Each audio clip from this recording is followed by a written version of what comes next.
Headed down the shore? Skip the hassle. Let Beach Caddy handle the heavy lifting. Bellhop and beach cart rentals are available in Ocean City, Sea Isle, Avalon, Stone Harbor, and Wildwood. Use the promo code Jimbo for 10% off bellhop and cart rentals. Beach Caddy takes the stress out of your Jersey Shore trip. Go to beachcaddy.app. Use the promo code Jimbo for 10% off your move in, move out bellhop service and beach cart rentals. Best beach carts at the Jersey Shore.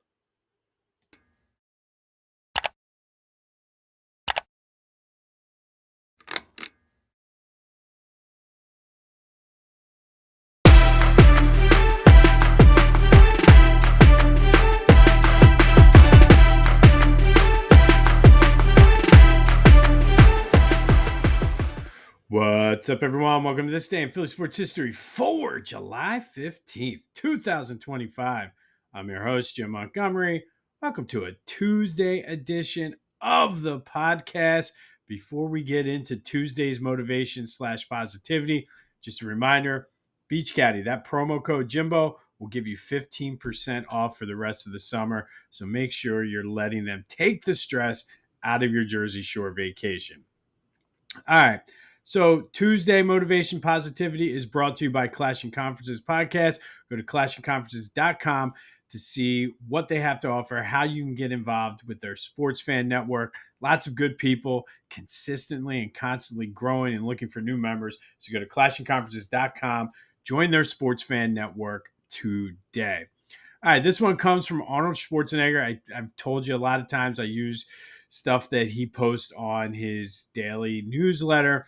And this one I really like, and kind of going with the theme we've had over the past couple of weeks. These really have been helping me get through some things that I'm just trying to work through. But when you hit hard times, remember this: your next step matters more than your last misstep. And I like that because honestly, we all screw up. We're all going to make mistakes. Sometimes they're big, sometimes they're small, but either way, we're all going to screw up at some point.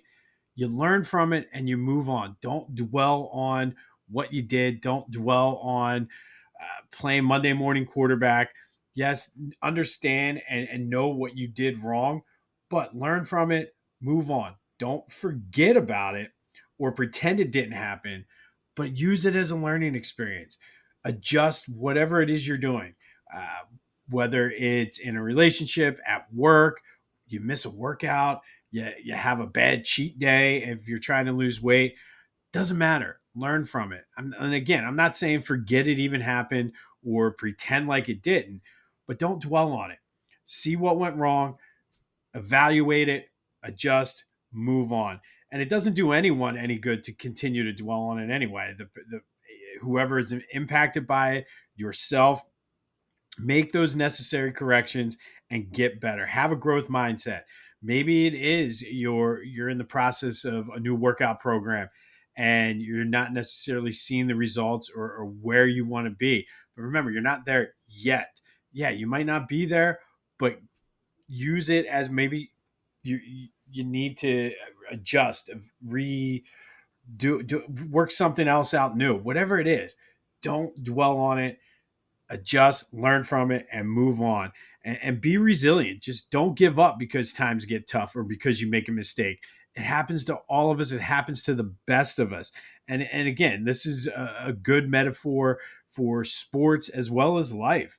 Learn from it. If you're not learning, you're not growing. So when hard time comes, just remember, when hard times come, I should say, remember this: your next step matters more than your last misstep. So how you move on from it is far more important than the actual mistake or the misstep. And again, sports in life, to give you a Philly sports tie, doesn't matter all of the times Dave Dombrowski has missed. Doesn't matter Max Kepler, Austin Hayes. Doesn't matter. If he hits this trade deadline, his next move is the one that matters. So hopefully Dave will be able to learn something with this as he goes through his week. But obviously, take this, use it throughout your week. Hopefully it's something that can stick with you. But your next step matters more than your last misstep. We're all going to screw up. Don't beat yourself up, but learn from it and become better because of it. And that's Tuesday motivation / positivity brought to you by the Clashing Conferences Sports Fan Network. Go to clashingconferences.com for details on how you can enjoy or how you can join and what they have to offer for you.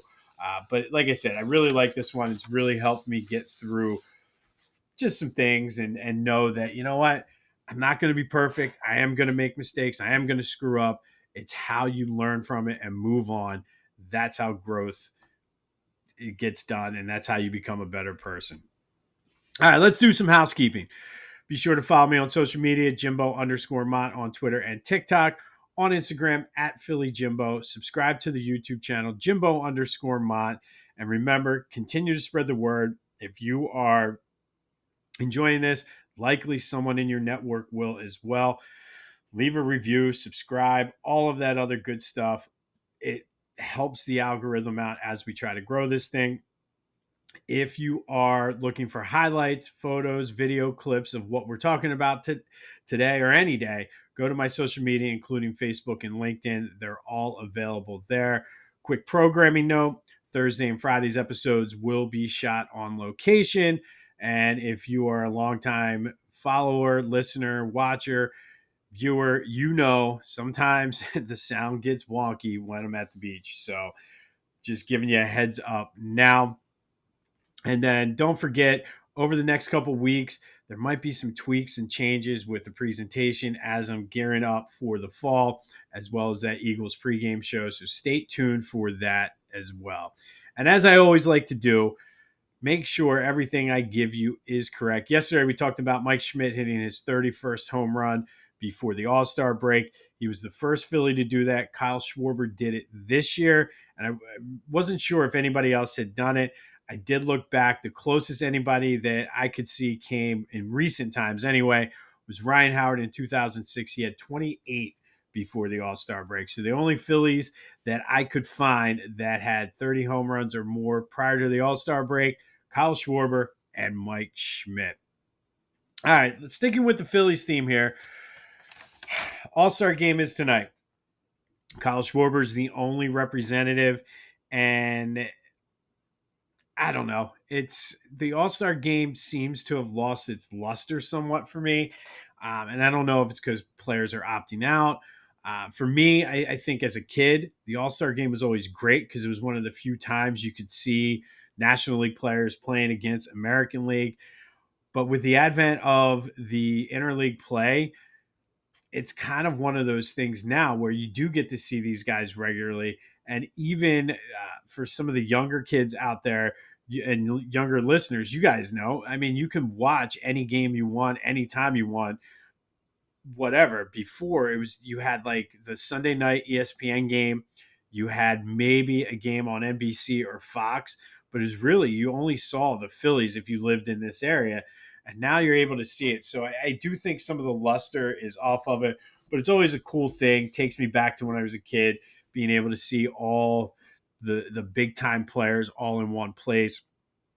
I do wish they would go back to wearing their own uniforms. Uh, I don't know why. There's just something about that. And I know it's a money grab. People are going out there buying Kyle Schwarber All-Star jerseys and All-Star hats and all those things. I get caught up in it too, but I really wish they would just go back to wearing their own jerseys. But All-Star game is tonight. We're officially in the dead zone of the sports season. But that means we're about a week or so away from Eagles training camp opening up, defending the crown this season. So the Phillies did have the MLB draft over the past couple days. Interesting moves and stuff that they usually don't do. They took, in the first 3 rounds, they took 3 pitchers who were college pitchers, and 13 of their 20 picks were actually college pitchers. So I don't know if this is something they saw as, okay, it's a deep draft. It was a deep draft for college pitchers, but is this something, because their first round pick, Gage Wood, is the dude, if you followed any of the College World Series, pitched the no hitter for Arkansas. Uh, excuse me. I kind of like him, has a lot of swag, and is able to, like, he seems like he could bring some fire to this team. not far from being major league ready. I know it doesn't happen often, but it does happen. There was some talk about coming up in August, September to be in the bullpen. We'll see how that goes. I don't think it would hurt. Uh, I don't know, but almost leads me to believe, and this is purely speculation, that maybe Dombrowski has something up his sleeve where he keeps saying Painter, but Dombrowski's known to not tell the full truth a lot of times. Maybe Painter's on the table, McAble, and they have guys that can kind of replace that in the high level in Reading and Lehigh Valley. So we'll see what happens with that.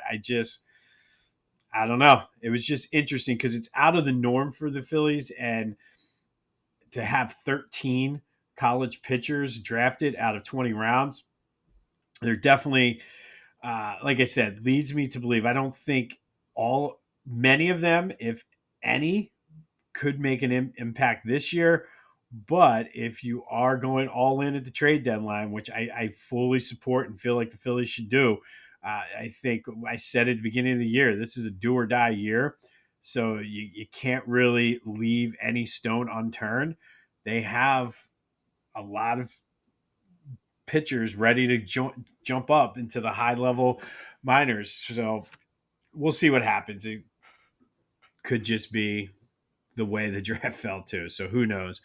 But we'll see what happens as we are 2 weeks away from the trade deadline. And then of course, we have some Sixers news, and it was announced late yesterday evening. Paul George had knee surgery due to a workout that he had recently. It seems as though it was more of like a clean out. So I don't know if this was a lingering injury, a leftover injury, or what. But yeah, I don't even know what to say at this point. I mean, didn't have that on my bingo card. Not sure why I wouldn't have had that on my bingo card though, if that makes any sense. He's going to start his rehab, start working out, and then reevaluate as training camp comes. But man, the East is there for the taking, and we're going to have injury prone players once again. Just frustrating, frustrating, frustrating, frustrating. There are some Eagles news, and I, I always go back to this, and obviously, I guess, somewhat do care, but NFL executives and coaches, scouts, they put out their list of rank the quarterbacks, and Jalen Hurts was number 9. And I guess I just want to say thank you. Thank you for giving Jalen something to kind of hang his hat on, to motivate him even more so than what he already would have been motivated. This is the kind of stuff that Jalen uses. And again, I don't really care about the list, but at this point, it's just laughable just how disrespected Jalen Hurts is. And sure, if you're doing it strictly based on skills and attributes, maybe he is the ninth best quarterback. But you can't ignore the fact that this dude is a winner. And I think that's where the frustration comes in. And again, to me, those 31 other teams did not win the Super Bowl. So it gives those teams that did not win something to hang their hats on, I guess.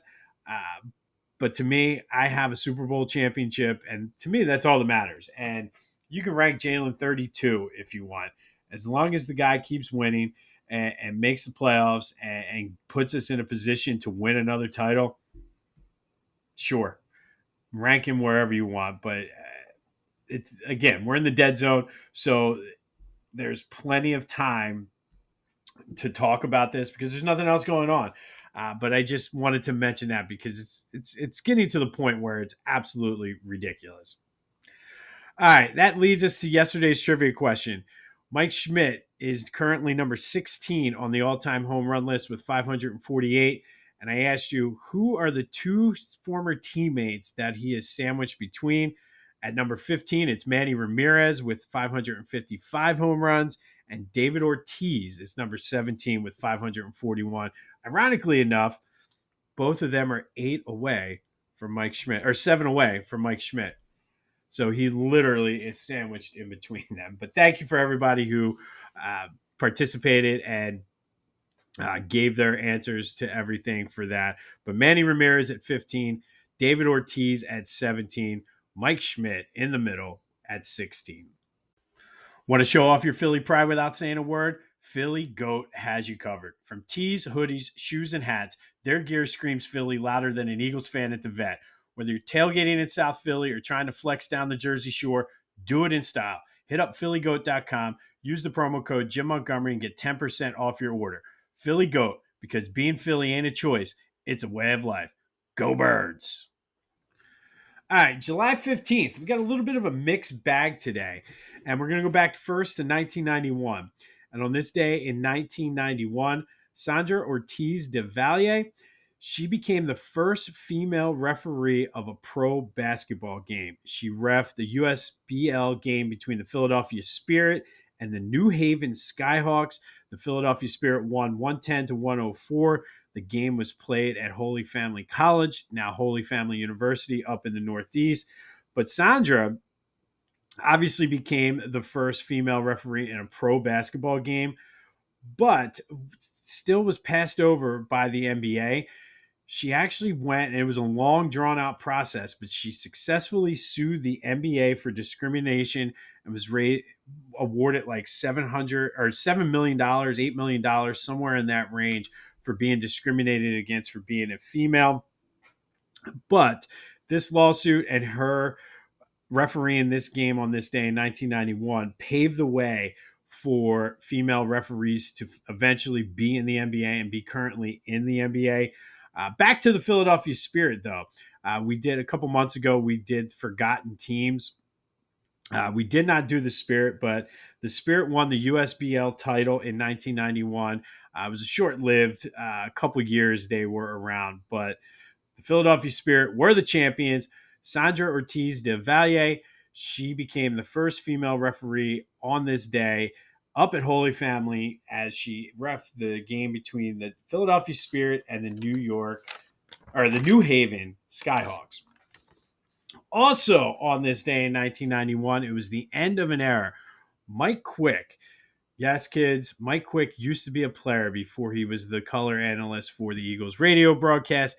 He officially retired on this day in 1991 due to the fact injuries just started mounting up. I had some issues with his knee. I remember I think it was 88, he broke his leg.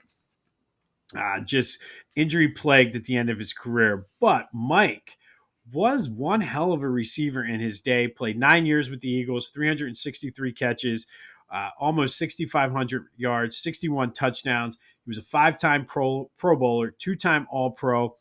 Not necessarily Hall of Fame worthy, but I certainly think Mike Quick was underrated and should be in the Hall of Very Good. But to kind of compare his numbers, he had better numbers overall, catches, yards, and touchdowns than Lynn Swann, who is in the Pro Football Hall of Fame. However, Lynn Swann likely got the nod due to winning 4 Super Bowls with the Steelers. But Mike Quick had, from a statistical standpoint, a better career than Lynn Swann. So that just goes to show you how good Mike is. And has really grown on me as the color analyst. If you remember his early days, it was a struggle, but I think he made the transition well, and I actually do enjoy listening to Mike and Merle now. But Mike Quick officially retired on this day in 1991.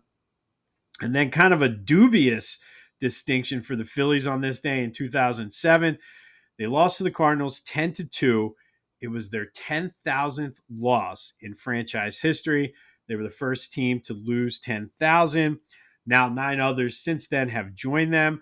But when you're, I guess, around for 100 and whatever years, 1883 was the Phillies' first season, you're bound to lose a couple games. Like Lenny Wilkens at one point was the winningest basketball coach in NBA history, but he also was the losingest because he coached for so long. So, but the Phillies and the Braves currently are the only ones with 11,000 losses. Phillies' all-time record as of today stands at 10,262 and 11,367. So I almost used this as a trivia question, but it pretty would have been one of like two or three teams. The Braves, if you're kind of keeping track of home, are the team the Phillies have lost to the most, 1,329 times, followed by the Giants and Cubs. But at the same time, the Braves are also the team the Phillies have beat the most with a little over 1,200 wins, followed by the Cubs and the Pirates. So on this day, Phillies lose their 10,000th. It was a big deal at the time. Now there's 10 teams with 10,000 losses. It's not quite as big of a deal, but since they were the first, I guess that's why it was such a big deal. But 10,000 losses on this day in 2007. Do have a trivia question for today, and it's not who did the Phillies lose to the most, but I might use that as a bonus on the Discord channel. Go to the first link in the description. Come over to the Discord channel and let's talk some Phillies sports. But today's trivia question, we're going to talk about Mike Quick. What team did Mike Quick catch a 99-yard touchdown pass in overtime to tie an NFL record back in 1985? It has happened 13 times, but Mike Quick is one of 13 players with a 99-yard touchdown reception. He did it in overtime. It was a game winner at the Vet. Who did he do that against? Hit me up on the Discord channel, the Back to the Future voice and text line, 267-495-8531. That'll get you in. Get that. Anything else Philly sports related off your chest? Want to talk Paul George, Phillies trade deadline moves, Jalen Hurts disrespect? It's all fair game. Let's have a good conversation today. And then finally, our greatest individual season in Philly sports history. We are in the regional semifinals. And yesterday, I thought it was going to be closer than this, but it was not. Steve Carlton won with 67% of the vote. Steve Carlton from 1972 took down number three, Ryan Howard from 2006. Best pitching season, arguably, in Phillies history versus the best hitting season, arguably, in Phillies history. You guys went with the pitcher. 67%. Steve Carlton moves on to the Phillies regional final. He'll take on the winner of Mike Schmidt 1980 and Roy Halladay from 2010, which is another doozy. So stay tuned for that early next week. Today we go to the Flyers regional, though. And we have the number 1 seed, Mark Recchi from 92-93, taking on the number 4 seed, Eric Lindros from 94-95. In 92-93, Mark Recchi set a Flyers record with 123 points on 43 goals and 70 assists. Added 27 of those goals as power play goals. He was an all-star, and this was Eric Lindros' first year with the team. The Flyers missed the playoffs, finishing 9th in the Eastern Conference, but the future was bright.